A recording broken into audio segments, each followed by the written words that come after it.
8 जुलाई के रोज ज़ियारत के पहाड़ी इलाके से 21 पुलिस एहलकारों की लाशें बरामद हुई, जिसके बाद लवाहिकीन ने कोयटा के इलाके कोयला फाटक पर लाशों को रख कर धरना शुरू कर दिया, जो बदस्तूर जारी है।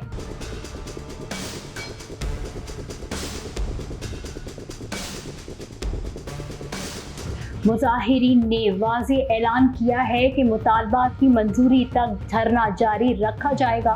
मुजाहिरीन ने मुतालबा किया है कि वाक़ये की जुडिशल इंक्वायरी करवाई जाए, हमला आवरों और मुसल्लह अनासर के खिलाफ कार्रवाई की जाए, लेवीज फोर्स को बहाल किया जाए और पुलिस को जदीद असला फराहम किया जाए ताकि ऐसे वाक़यात की रोकथाम मुमकिन बनाई जा सके। गुज़श्ता रात वज़ीरे दाखिला बलूचिस्तान मीर ज़ियाउल्लाह लांगो धरना गाह पहुँचे थे।